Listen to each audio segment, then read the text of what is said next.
আমার ফেসবুক পরিচিত একজন বন্ধু আমাকে মেসেঞ্জারে জানার জন্য প্রশ্ন করেছেন, সমকামী নারী কিভাবে গুনাহ থেকে তওবা করবে। প্রশ্নটা এভাবে করেছেন, আমার একজন ফেসবুক পরিচিত মেয়ে বলেছে তিনি তার নিজ বোনের সাথে জিনা করে ফেলেছে। এখন তিনি অনুতপ্ত বোধ করতেছেন। তিনি কিভাবে তওবা করবেন এবং তওবা কবুল হবে কিনা এর বিধান কি? উত্তরটা হলো, সমকামিতা মারাত্মক গুনাহ এবং কবিরা গুনার শামিল। তাই এর থেকে খাস দিলে তওবা করা আবশ্যক। তওবা করার পদ্ধতি এইভাবে: 1 নম্বর, উক্ত গুনাহ মন থেকে ছেড়ে দিতে হবে। 2 নম্বর, ভবিষ্যতে গুনাহ না করার দৃঢ় সংকল্প করতে হবে। 3 নম্বর, উক্ত গুনাহের জন্য অনুতপ্ত হতে হবে। 4 নম্বর, আল্লাহর কাছে ক্ষমা প্রার্থনা করতে হবে।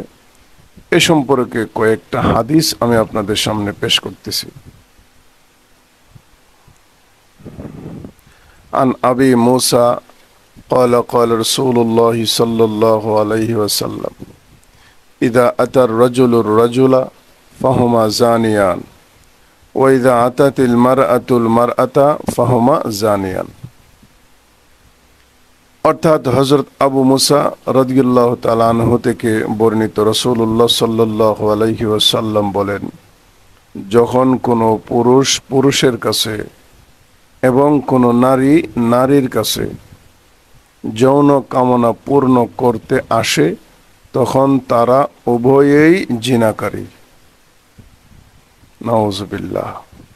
শুআবুল ঈমান লিল বাইহাকী, হাদিস নাম্বার 5075। আরেকটা হাদিস উল্লেখযোগ্য, হযরত আবু হুরায়রা রাদিয়াল্লাহু তাআলা আনহু বর্ণনা করেন, রাসূলুল্লাহ সাল্লাল্লাহু আলাইহি সাল্লাম ফরমান, মালউনুন মালউনুন মালউনুন মান আমিলা আমালা কওমি লূতিন। ওই ব্যক্তি অভিশপ্ত অভিশপ্ত অভিশপ্ত যে ব্যক্তি কওমে লূতের আমল তথা সমকামিতা করে। শুআবুল ঈমান লিল বাইহাকী, হাদিস নাম্বার 5089। আমরা কি বুঝতে পারলাম? যারা সমকামিতার অনুসরণ করবে, সমকামিতা করবে, তারা কবিরা গুনায় লিপ্ত। এখন যদি কেউ কবিরা গুনাহ থেকে তওবা করে ফিরে আসতে চায়, অবশ্যই আল্লাহ তাআলা তার জন্য তওবার দরওয়াজা খোলা রাখছেন। সে যে কোনো সময় যে কোনো মুহূর্তে ইচ্ছা করলেই তওবা করতে পারে, আর তওবা করলেই আল্লাহ তাআলা তার সব গুনাহ মাফ করে দিবেন। এটা আমার কথা না, আপনার কথাও না, সরাসরি আল্লাহর কোরআনের কথা। আল্লাহ তাআলা কোরআনে কারিমেই বলে দিয়েছেন, যদি মানুষ তওবা করে অবশ্যই আল্লাহ তাআলা তওবা কবুল করেন। এমনভাবে কবুল করেন যা তওবা করার পর তার কোনো গুনাহই থাকে না। সে এমন হয়ে যায় যেমন ছিল সে জন্মের সময়। একটা শিশু মাসুম যেমন ভূমিষ্ঠ হয়, তওবা করলে আল্লাহ তাআলা সমস্ত গুনাহ এইভাবেই মাফ করে দেন। এর প্রমাণও আছে। আল্লাহ কোরআনে বলে দিয়েছেন, ওয়ালা তাকরাবুজ জিনা ইন্নাহু কানা ফাহিশা ওয়া সাআ সাবিলা। তোমরা ব্যভিচারের নিকটবর্তী হয়ো না। কেন? এটা অশ্লীল কাজ এবং নিকৃষ্ট আচরণ।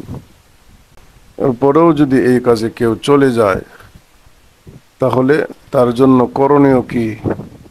আল্লাহ তাআলা বলতেছেন, ইস্তাগফিরু রাব্বাকুম ইন্নাহু কানা গাফফারা ইউরসিলিস সামাআ আলাইকুম মিদরারা। অবশ্যই তোমার রব তোমার গুনাহ মাফ করবেন, উনি ক্ষমাশীল। আল্লাহ তাআলা সকলকে বোঝার তৌফিক দান করুন। ওমা আলাইনা ইল্লাল বালাগ।